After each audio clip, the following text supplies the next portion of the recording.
हिंदुस्तान भर के तमाम करोड़ों दर्शकों को नमस्कार, आदाब, सत श्री अकाल। आप ही के दोस्त तारक मेहता का, और मैं जानता हूं कि आप इस वक्त मेरे साथ मिलके कहना चाहते हैं, तो मिलके कह देते हैं वाह वाह क्या बात है। दोस्तों देखिए ना, मेरी बेताबी भी, मेरी बेसब्री भी कि मैं मेहमान बन के आपके घरों में आ ही जाता हूं। मेहमान क्या खूबसूरत लफ्ज है। हमारे देश में कहा जाता है अतिथि देवो भव, यानी अतिथि देवता का स्वरूप होता है, लेकिन कुछ लोग लिटरल मीनिंग के अंदर ही उसका प्रयोग करते हैं। अतिथि यानी जिसके आने की तो कोई तारीख हो लेकिन जाने की कोई तारीख नहीं हो। अतिथि घर में आता है तो ऐसा महसूस होने लगता है जैसे रूलिंग पार्टी में कोई विपक्ष का सदस्य आ गया हो।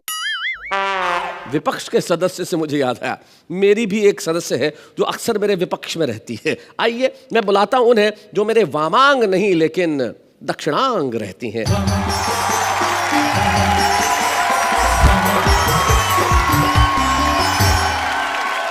मैं अंजलि तारक मेहता आपके अपने शो में आपका स्वागत करती हूँ, जिसका नाम है वाह वाह क्या बात है। आज हम बात कर रहे हैं मेहमानों की, अतिथियों की। तुमने कभी जीवन में किसी को अतिथि बनाया है? मैं काफी लोगों की वहाँ अतिथि बन के जाती हूँ। अच्छा, जाती हूँ। वो वापस भेज भी देते हैं? सह आनंद। जी जी, सानंद। लेकिन हमारे यहाँ अतिथि देवो भव का मतलब ये है कि अतिथि जो भी आएगा वो कुछ दे के जाएगा। अतिथि आएंगे और कुछ देंगे। जो हमारे आज के अतिथि हैं वो देंगे हंसी, हमारे आज के अतिथि देंगे कविताएं, और हम उन्हें देंगे तालियां। क्या बात है। हमारे तीन साथी हमारे साथ उपस्थित हैं। हमारे साथ अजमेर राजस्थान के रास बिहारी गौड़ हैं, जो न जाने किस निगाह से मुझे देख रहे हैं। क्या है, मैं सही जगह नहीं घूर पा रहा हूँ इसलिए। अच्छा, ऐसा ही शो में भी है, मुझे सुनिए इन्हें देखिए। और रास बिहारी के पास में जो बैठे हैं उनका मैं क्या परिचय दूं। एक ऐसे कवि जो हमारे हास्य व्यंग के कवियों में बड़ा ही प्रतिष्ठित नाम है, श्री गोविंद व्यास। और हमारे तीसरे मेहमान कवि अद्भुत हैं और स्वयं पे हंसना जानते हैं।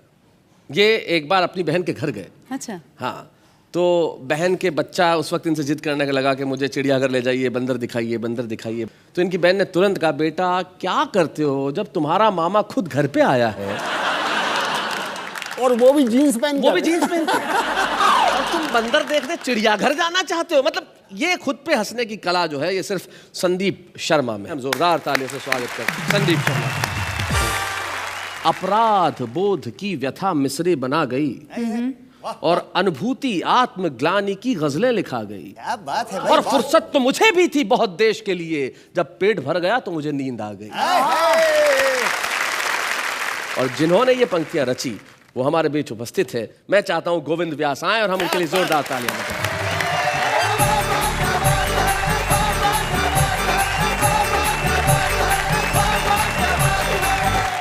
जब मैं 14-15 साल का हूँगा, यूनिवर्सिटी में घुसा था, तो देखते ही मुझे वहाँ का माहौल ऐसा लगा कि कविता अपने आप फूटने लगी। और कैसी कविताएं फूटी जी, कि सोमवार को आंख लड़ी थी, मंगल को बीमार हो गया, बुधवार को दिल दे डाला, बृहस्पति को दिलदार हो गया, शुक्रवार को वो भी हंस दी, शनिवार को प्यार हो गया, पर संडे की छुट्टी पड़ गई, सब कुछ बंटादार हो गया।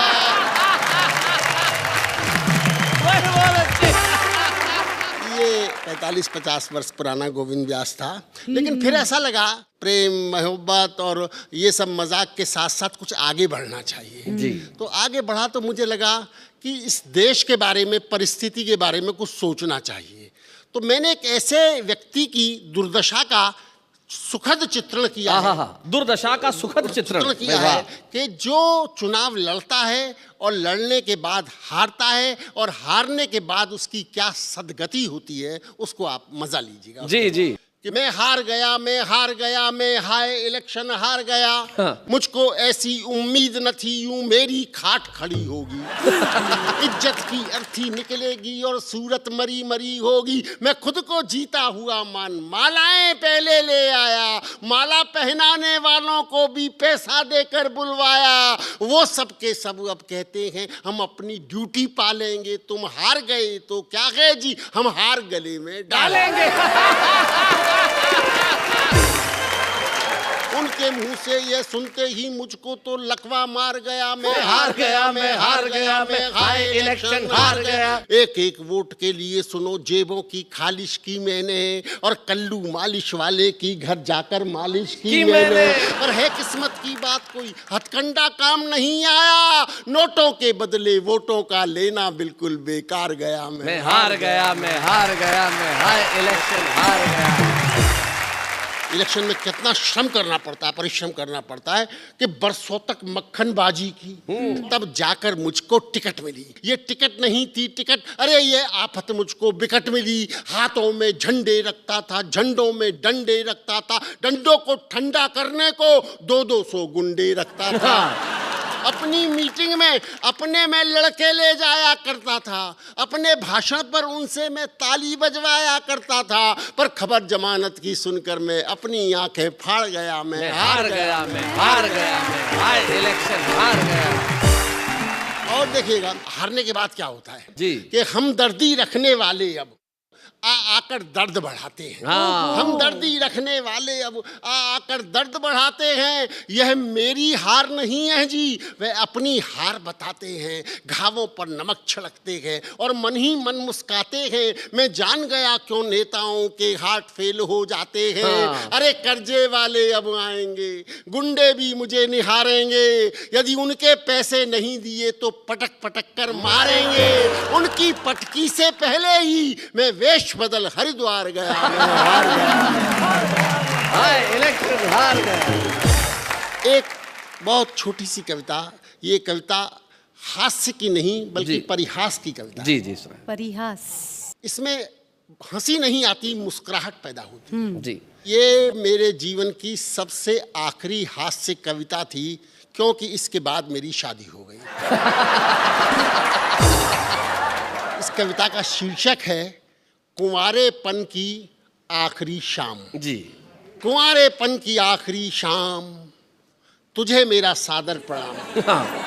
कैसे दिलाऊं तुझे विश्वास, कल होने वाले ओलंपिक में तू पराजित होगा बेटा गोविंद व्यास। ओ मेरे पड़ोस की भाभियों, तुम्हारे मुझको बनाने के दिन गए। अरे पान वालों, तुम्हारे चूना लगाने के दिन गए। कल से मेरे हुजूर आ जाएंगे। मेरे दोस्तों, मेरी तुम्हारी कुट्टी हो जाएगी। तुम दरवाजे के बाहर से लौटा दिए जाओगे और मेरी घर में छुट्टी हो जाएगी। आवश्यकता आविष्कार की जननी है। Necessity is the mother of invention. आवश्यकता आविष्कार की जननी है। इसलिए आज की रात 3 नए दोस्तों का आविष्कार करना है। पहला साड़ी विक्रेता, दूसरा कॉस्मेटिक निर्माता, तीसरा उधार प्रदाता, फिर कल से पान की बेगम की सेवा में होगा हुक्म का गुलाम। कुंवारेपन की आखिरी शाम। क्या बात है, बहुत अच्छा। और जिन बात का जिक्र भाई ने किया था, मैं वहाँ से आता हुआ यहाँ पर आता हूँ और एक छोटी सी शब्द की कविता है, उससे सुनाकर आपसे विदा लेना चाहूँगा। बिल्कुल बिल्कुल पहुँचा। एक को फ्लू सुने, दूसरे को निमोनिया, तीसरे को अल्सर, हमको कुछ भी नहीं। क्या बात है। एक के पास नारे, दूसरे के पास हत्यारे, तीसरे के पास डूबने के लिए किनारे। हमारे पास कुछ भी नहीं। वाह वाह, हमारे पास कुछ भी नहीं। एक के पास चमचे, दूसरे के पास थाली, तीसरे के पास गाली। हमारे पास कुछ भी नहीं। क्या बात है भाई, बहुत अच्छे। एक के पास भाषण, दूसरे के पास राशन, तीसरे के पास शीर्षासन। हमारे पास कुछ भी नहीं, क्योंकि हम जनता हैं। हाँ, जनता के पास जो होना चाहिए वो सब हमारे पास है। हमारे पास जवान भूख है, हमारे पास बूढ़ा इतिहास है, वाह वाह। हमारे पास काला भविष्य है, हमारे पास कीचड़ में सनी हुई सभ्यता है, हमारे पास आस्तीन से लिपटा हुआ पड़ोसी देश है, हमारे पास जिंदगी भर का कलेश है, क्योंकि हम जनता हैं। भाई वाह वाह वाह भाई, क्या बात है।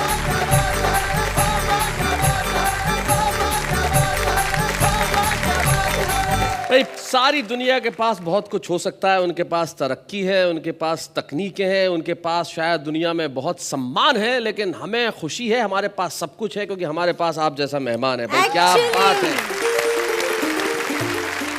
50 साल बाद भी ये जो तेवर है वो वैसे ही है। तब एक शेर, सिर्फ एक शेर याद आता है कि मियाँ मैं शेर हूँ, शेरों की गुर्राहट नहीं जाती। मैं सिर्फ आपके लिए कहना चाहता हूँ कि मियाँ मैं शेर हूँ, शेरों की गुर्राहट नहीं जाती, मैं लहजा नर्म भी कर लूँ तो झुंझलाहट नहीं जाती। कई बार जो कस्बाई कवि सम्मेलन होते हैं उसमें बड़ा कमाल का काम होता है। जो शुरुआत में जो अनाउंसर आता है वो बड़ी कमाल की बातें करता है। वो कह रहा है देखो भैया अपने सब कवि आ गए, नहीं इन सब का पेमेंट भी हो गया है, तो अब ज्यादा मचमच होने वाली नहीं है, तो अब अपन महफिल रोशनदान करते हैं। हाँ, इसमें अपने पहले जो सबसे पहला कवि आया वो जोरदार है। कौन सा? ये जो कोने में बैठा है ना, ये मस्त जीन्स वीन्स पहन के, ये बहुत मस्त कवि है। पिछली बार इसने 1500 रुपए लिए थे, बहुत मजा दिया था। तो इस बार इसने बोला मेरे को 1700 देना, तो अपन भी तैयार हो गए 200 रुपए एक्स्ट्रा के लिए। भाई 200 रुपए एक्स्ट्रा में जब चीज अच्छी मिल रही है तो अपन का वो कंजूसी करे, तो बुलाते हैं संदीप शर्मा, जरा जोरदार तालियां बजाइए।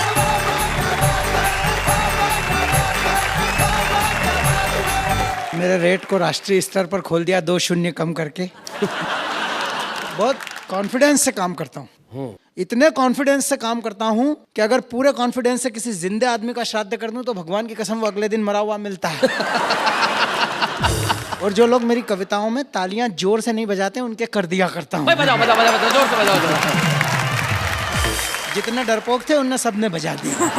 21वीं सदी की बहुत बड़ी विसंगति है भाई साहब, हम लोग सब जल्दी में रहते हैं। आपको जो मिलेगा जल्दी में मिलेगा। वो एक व्यक्ति आ रहा था इधर से, दाएं हाथ से साइकिल से, इधर जा रहा बाएं हाथ की तरफ। मैंने उसको पकड़ा, मैंने कहा क्यों रे इधर कहाँ जा रहा है तू? बाएं हाथ की तरफ, तुझे तो इधर जाना है दाएं हाथ की तरफ। बोले भाई साहब बहुत जल्दी में, वो हैंडल ही मोड़ने का टाइम नहीं है। जल्दी में अपने उद्देश्य भूल गए, लक्ष्य भूल गए, सिर्फ भागना याद रह गया। असम में कवि सम्मेलन में जा रहे थे, वो जोरहाट के पास कहीं एसी में अंदर बैठे हुए हैं गाड़ी में। मैं ऊपर कोई स्टेशन आया, वो एक आदमी जा रहा जल्दी में, मैंने उससे ऊपर से पूछा ना भाई साहब कौन सा स्टेशन आया यार? वो झांका खिड़की के बाहर, बोले पुरुष प्रसाधन। तो आइए मैं जल्दी में आपको एक मेरी प्रसिद्ध कविता सुना देता हूँ। कविता का शीर्षक है ढंग की नहीं है। अच्छा, ढंग की नहीं है? मैं नहीं कह रहा हूँ, क्या करें, सारा देश कह रहा है ढंग की नहीं है। मंदिर में पूजा करने जाओ पंडे ढंग के नहीं है। हाँ, मंदिर में पूजा करने जाओ पंडे ढंग के नहीं है, मसान में मरने जाओ कंडे ढंग के नहीं है, लाल नीले हरे पीले झंडे ढंग के नहीं है, एक भी राजनीतिक पार्टी के हथकंडे ढंग के नहीं है, टेस्ट में जब तो वनडे ढंग के नहीं है। मुर्गी अच्छी कहाँ से आएगी जब अंडे ढंग के नहीं है? बहुत अच्छे। जंगल में घूमने जाओ मोर ढंग के नहीं है। हाँ, सत्ता के गलियानों में ढोल ढंग के नहीं है, पहलवानों के बाजुओं में जोड़ ढंग के नहीं है, और अब पुलिस वालों का क्या भरोसा जब चोर ढंग के नहीं है। हिंसाग्रस्त कश्मीर की वादी ढंग की नहीं है, बहुत मेहनत से धोई पर खादी ढंग की नहीं है, लगता है इस देश की आजादी ढंग की नहीं। क्या बात है, वाह वाह वाह वाह, क्या बात है, बहुत अच्छे। यथार्थ तो यथार्थ, सपने ढंग के नहीं हैं, दुश्मन क्या बिगाड़ लेंगे यार अपने ढंग के नहीं। क्या बात है, वाह वाह वाह। खुशियां तो खुशियां गम ढंग के नहीं है, पर किस किस के नाम से रोएं यार हम ढंग के नहीं। क्या बात है भाई, बहुत अच्छे। इस सारी सृष्टि की संरचना ढंग की नहीं है, पर घर जाके मत कहना संदीप शर्मा धार वाले की रचना ढंग की नहीं है। क्या बात है भाई, वाह वाह वाह।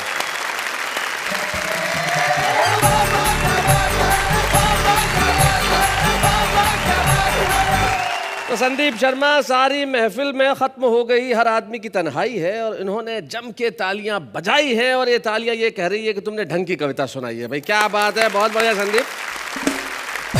और आपकी इस कविता के बाद मैं बुलाना चाहता हूं उस रचनाकार को जो रास बिहारी है, रास बिहारी गौड़, जो अजमेर से हमारे बीच में आते हैं, ख्वाजा साहब की नगरी से और पुष्कर से, जो 2 तहजीबों का संगम है वो लेके आते हैं और उनकी कविता में भी हमेशा हास्य और व्यंग का एक अद्भुत संगम बना रहता है। मैं चाहता हूँ रास बिहारी गौड़ आएँ और जरा ढंग की तालियां बजाएं।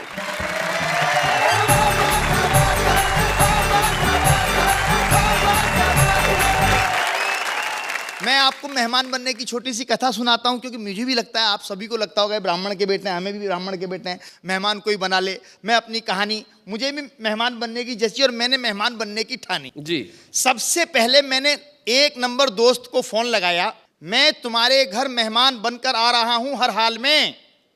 दोस्त ने कहा आजा, मैं तो खुद रह रहा हूँ ससुराल में। बहुत अच्छे। एक तरफ पत्नी दूसरी तरफ सास है, इन्हें भी काम वाले बंदे की तलाश है, मुझे तेरा यही अंदाज भाता है, दोस्त ही दोस्त के काम आता है। बहुत अच्छे। दूसरे नंबर के दोस्त को फोन लगाया, मैं तेरे घर आ रहा हूं। वो बोला आजा, मैं तो पहले ही जा रहा हूं। मेहमान का मेहमान, बड़ा मजा आएगा इस खेल में। मैं सरकारी मेहमान बनकर जा रहा हूं 7 साल के लिए जेल में। वो मित्र 2 नंबर का था, उसका चरित्र 2 नंबर का था। क्या बात है। क्या बना सीन, फिर मुझे याद आया दोस्त नंबर 3। मैंने उससे तरीके से कहा, यार मेरा तेरे घर आने का मन है, भाभी और बच्चों से मिलने की इच्छा है। वो बोला आजा, बच्चों की परीक्षा है। पत्नी हनीमून मनाने मायके गई हुई है। घर में कोई नहीं है, रात की नींद दिन का चैन हराम है। मेरा भी तीर्थ यात्रा पे जाने का प्रोग्राम है। मुझे तेरे जैसा यार चाहिए, घर खाली रहेगा, घर को एक चौकीदार चाहिए। क्या बात है, वाह वाह।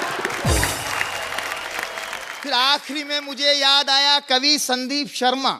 संदीप शर्मा को कहा, यार मैं तेरे घर मेहमान बनकर आना चाहता हूं। बोला दोस्त और कवि में फर्क कीजिए, ये नंबर अभी व्यस्त है, कृपया कुछ साल बाद संपर्क कीजिए। बहुत अच्छे।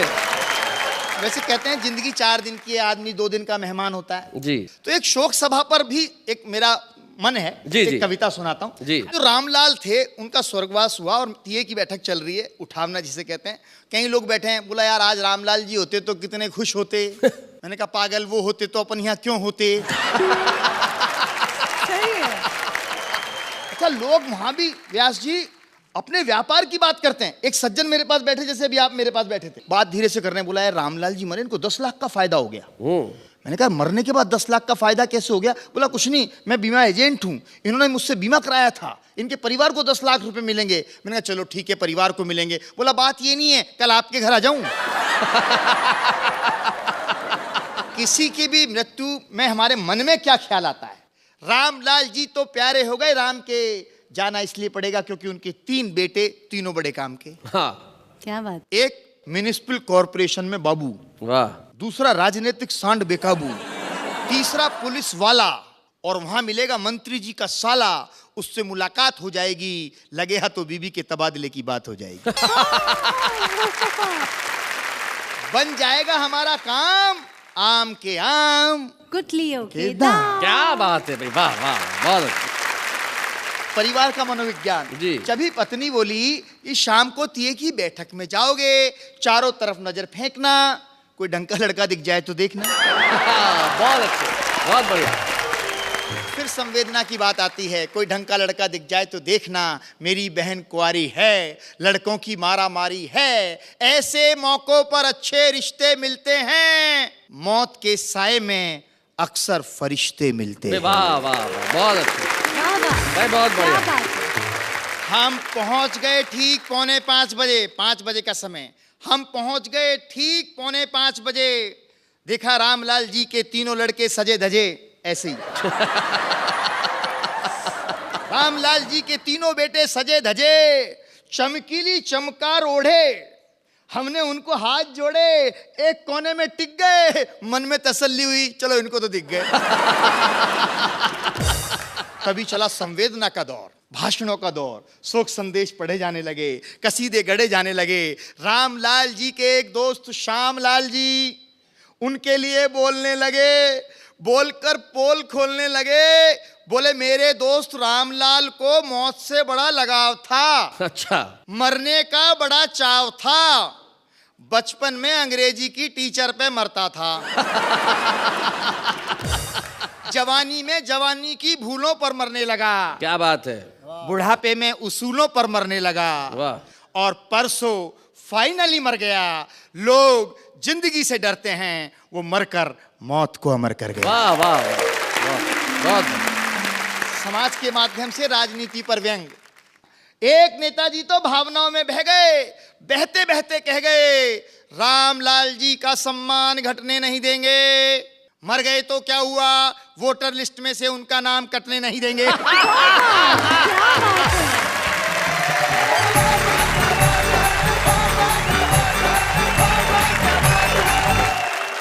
बहुत बढ़िया रास बिहारी गौड़, क्या बात है। आपने कविता कहाँ से प्रारंभ की और जिस मोड़ पे ला के छोड़ी, सचमुच संवेदनाओं का हाल यही हो गया। तब एक शायर खूब शेर कहते हैं कि एक दवात एक कलम हो तो गजल होती है।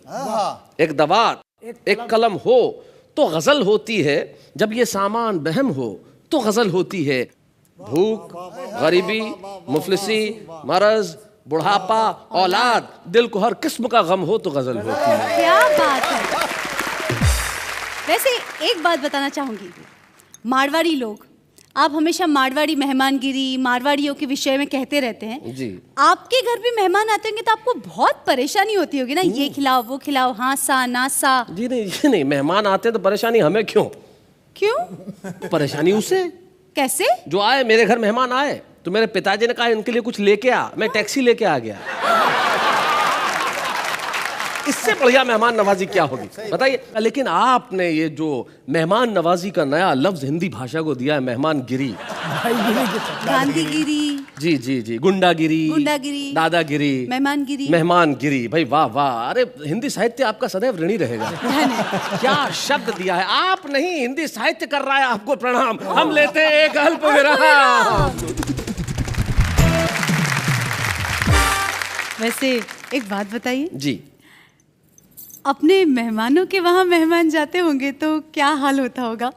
कविताओं से ही पेट भरता होगा। अरे नहीं, बड़ी मेहमान नवाजी करते हैं एक दूसरे की। जैसे रास बिहारी गए संदीप शर्मा के घर, अच्छा, जब खाना परोसने की बारी आई तो संदीप जी की पत्नी आके संदीप जी के थाली में फुलका डालने लगी। तीसरा फुलका डाला तो संदीप जी ने कहा, क्या समझती क्या तू, 3 फुलके खाऊंगा मैं, क्या कोई जानवर हूँ? रास बिहारी जी को दीजिए। जब दाल की बारी आई तो कहने लगे, इतनी दाल तू क्या समझती है, कोई सीधा साधा इंसान कभी इतनी दाल एक साथ खा सकता है? रास बिहारी को दीजिए। अब ऐसी बातें सुनने के बाद उन्हें तो संतुष्ट होना ही था, कविताओं की जरूरत नहीं पड़ी, वैसे ही पेट भर गया। क्या स्टाइल है। हाँ, ये तो स्टाइल होता ही है, और कुछ कवियों में खास स्टाइल होता है, अलग किस्म का। हमारे जो आज हमारे मेहमान साथ में है, जो उम्र में कम है लेकिन उनके पास अपना एक स्टाइल है, और स्टाइल ऐसा है कि यूं तो वो मोहब्बत की शायरी करते हैं लेकिन कभी कभी लोकगीत, जनगीत भी लिख लेते हैं। चाहते हैं हम कि उन्हीं से सुने। हमारे बीच में आ रहे हैं तुराज।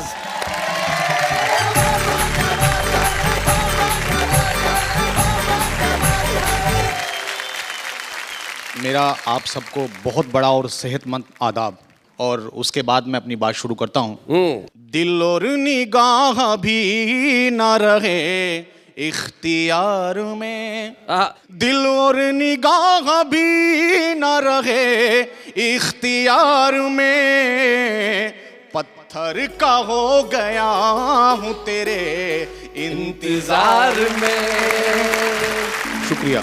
इख्तियार में उन बच्चों को बता दूं जिन्हें नहीं पता, और आप भी समझ ले, इख्तियार में दिल और निगाह मतलब काबू में न रहे, जो मेरे नियंत्रण में न रहे, दिल और निगाह। और खासतौर से शेर आपकी नजर के। जी। हालांकि उसने कोई भी वादा नहीं किया, हालांकि उसने कोई भी वादा नहीं किया, बर्बाद मैं हुआ हूँ मगर एतबार। हाय हाय हाय हाय हाय, क्या बात है। एक मतलब और 2 शेर। जी। तुम्हारे वास्ते ये गम उठाने वाला हूँ, तुम्हारे वास्ते ये गम उठाने वाला हूँ, रुको ए आंसुओं में मुस्कुराने वाला हूँ। बहुत अच्छे।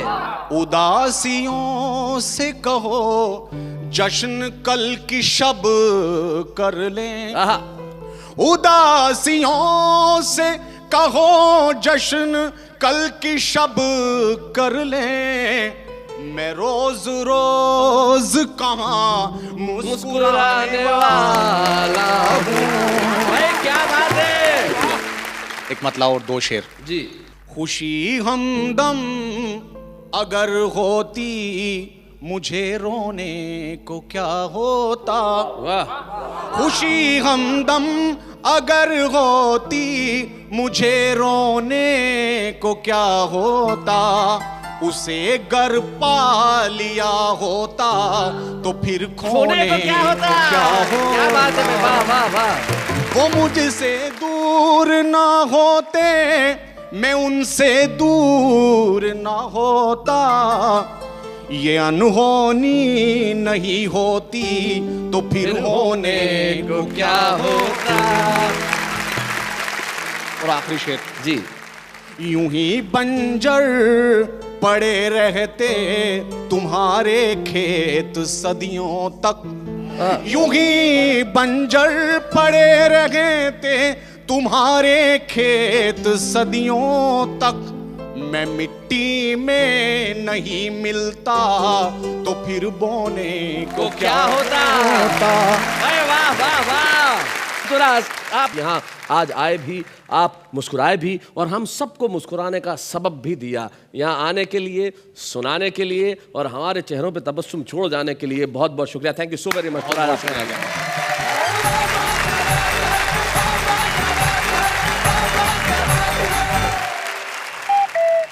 अब क्या देख रही हैं आप? एक मेहमान गए, 3 मेहमान बैठे हैं। हाँ, अब और क्या है? क्यों छुपाते क्यों हैं आप हर वक्त? देखो भाई, छुपाना इसलिए ज़रूरी होता है कि हर चीज़ इस तरह से दिखाई तो नहीं जा सकती भाई। इंतज़ार में जो मज़ा होता है वो कितना, जैसे तुम्हारा रिजल्ट आने वाला होता था, तुम्हें पता होता था कि तुम पास नहीं होगी, लेकिन इंतज़ार तो करती थी। बताइए ना प्लीज, मेरे इंतजार की घड़ी कब खत्म होगी? कौन से हैं हमारे दूसरे मेहमान? दूसरे मेहमान मतलब? ये छुपे रुस्तम मेहमान जी। अरे तो इतनी बेताबी क्यों है? कविता सुनाने आ रहा, रिश्ता करने नहीं आ रहा है। भाई ये तो ऐसा इंतजार हुआ जैसे किसी लड़की को जब लड़का देखने आने वाला होता है तो वो दरवाजे के पास जो खिड़की बनी होती है उसका पर्दा हटा के बस राह की ओर निगाह तकती है, कब आएगा, कब आएगा, कब आएगा। लो आ गया शैलेंद्र शैलू।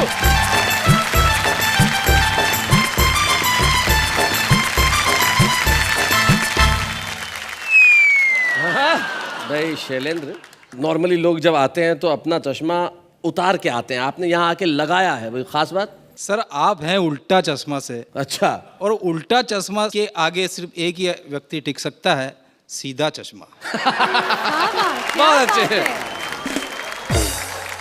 आनंद और मस्ती के मूड में रहिएगा जी। फिल्मी स्टाइल में इस देश की जनता को संदेश मैसेज पहुंचाना चाहता हूं। जी सुनाए।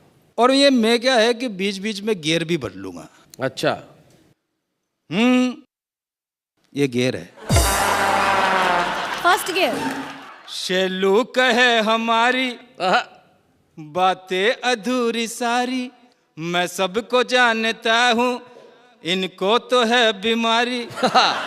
शेलू कहे हमारी बातें अधूरी सारी, मैं सबको जानता हूँ इनको तो है बीमारी। अनशन पे लेके आऊं और सबको मैं सिखाऊं क्या चिंता ता चिता चिता चिंता ता ता चिंता ता चिता चिता चिंता ता ता।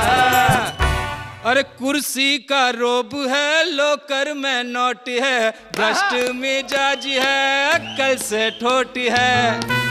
सूरत मासूम है, नीयत में खोटी है, कुर्ता सफेद और ढीला लंगोटी है। चिंता ता चिता चिता चिंता ता ता, चिंता ता चिता चिता चिंता ता ता। और 2014 में कांटे की हो टक्कर, सांसद न कोई आए, बिगड़ा हुआ कैरेक्टर अनशन पे लेके आऊं और सबको मैं सिखाऊं क्या चिंता ता चिता चिता चिंता ता ता। ये गियर ऐसे बदलता है जैसे इंजन फंस गया हो। ऐसा है कि मेरे इंजन में ऑयल अच्छी कंपनी का है। अगला गियर बदलता हूँ जी। अरे भ्रष्टों को अब कोई चुनना ले, चुनना ले रे कोई चुनना ले। कभी नशेड़ों को अब कोई चुनना ले, चुनना ले रे कोई चुनना ले।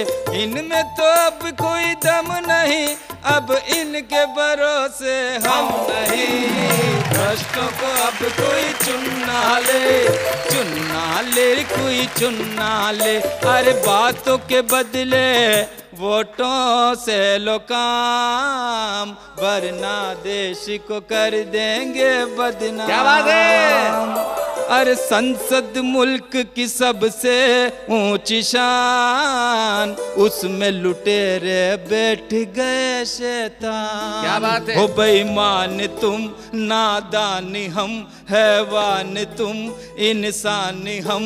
तुअर की दाल नरम नहीं, शक्कर के भाव भी कम नहीं। भ्रष्टों को अब कोई चुना ले, कोई चुना ले।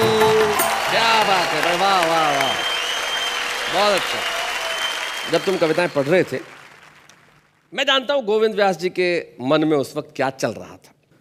गोविंद जी, ये जो सेगमेंट है, इसमें हम उस एक व्यक्ति को बुला के एक स्मृति चिन्ह, एक प्रतीक चिन्ह देना चाहते हैं, जिसका अंदाज, जिसकी विधा चाहे जो हो, लेकिन उसमें भरपूर संभावनाएं हो, क्योंकि शैलेंद्र शैलू में संभावनाएं है। अगर हम उसका मार्ग प्रशस्त करेंगे तो आज वो जो लिख रहा है उससे कहीं बेहतर लिखेगा, उससे कहीं बेहतर बनेगा। तो हम शैलेंद्र शैलू को आज इस मंच पे एक स्मृति चिन्ह देना चाहते हैं, हमारे छुपे रुस्तम के रूप में। जोरदार स्वागत करें हम शैलेंद्र शैलू का।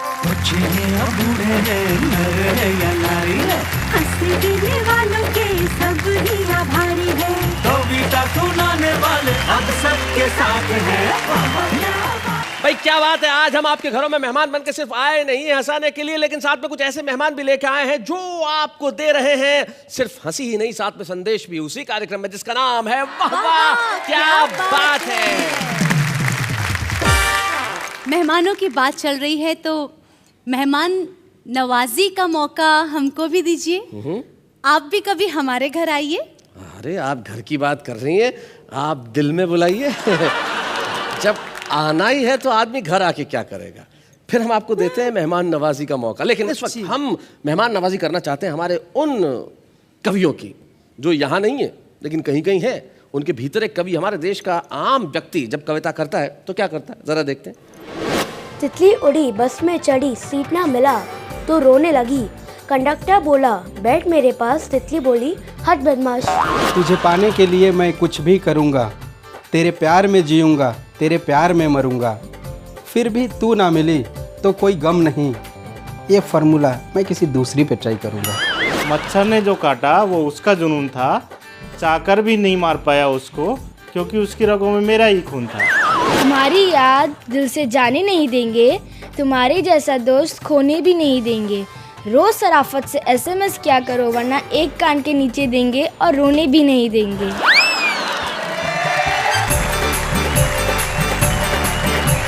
किसी एक कवि ने बहुत खूबसूरत लफ्जों में कहा है कि कविता लिखना सरल नहीं है, पूछो इन फनकारों से, ये सब लोहा काट रहे हैं कागज की तलवारों से। क्या बात है। और हमारे बीच में एक ऐसे कवि उपस्थित हैं जिन्होंने कई वर्षों तक और कई वर्षों से अपनी काव्य यात्रा में हजारों, लाखों, करोड़ों दर्शकों को सिर्फ कविता ही नहीं सुनाई, अपनी छाप छोड़ी। दास बिहारी गौड़ और संदीप शर्मा जिस ज़माने में बचपन में स्कूल जाया करते होंगे और कविता का कीड़ा उनमें पहली बार पनपा होगा, तब उन्होंने निश्चित तौर पे गोविंद व्यास जी की कविताएं सुनी होंगी।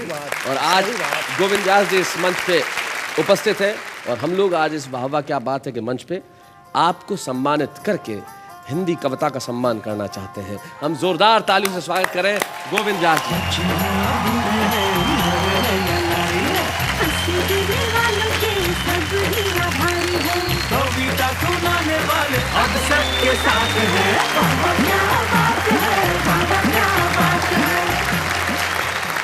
हमारी एक परंपरा है कि जब भी हम किसी कवि को यहाँ सम्मानित करते हैं, उसके परिवार का, उसका कोई प्रियजन यहाँ उपस्थित होता है।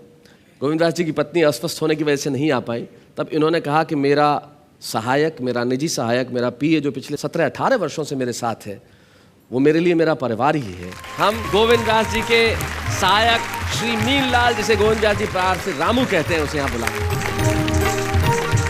गोविंद जी एक बार इतने अस्वस्थ हुए थे कि उन्हें पक्षाघात हो गया था और पैरालिसिस हो गया था, और उस वक्त अपनी सारी याददाश्त वो खो बैठे थे। तब रामू ही था जिन्होंने फिर से इन्हें क ख घ 1 2 3 की गिनती सुनाई और सिखाई और याददाश्त लौटाने में बहुत बड़ी भूमिका निभाई। क्या बात है। तो रामू, आप क्या कहना चाहते हैं अपने सर के बारे में? ये तो मेरे सब कुछ गुरु है, पिताजी है, सब कुछ मेरे है। जो भी शिक्षा है इन्होंने दिया मुझे, जो भी इस लायक बनाया है इन्होंने बनाया मुझे आज। क्या बात है रामू, बहुत बहुत धन्यवाद। जाते जाते शकील जमाली साहब के 2 शेर मुझे याद आते हैं जो कहना चाहता हूँ। वो कहते हैं कि खाने को तो जहर भी खाया जा सकता है, खाने को तो जहर भी खाया जा सकता है, लेकिन फिर उसको समझाया जा सकता है, और सबसे पहले दिल के खालीपन को भरना पैसा सारी उम्र कमाया जा सकता है। तो हम दिल के खालीपन को भरने के लिए आएंगे, आपको कविताएं सुनाएंगे और आप हमारे साथ यही कहेंगे, वाह वाह क्या बात है।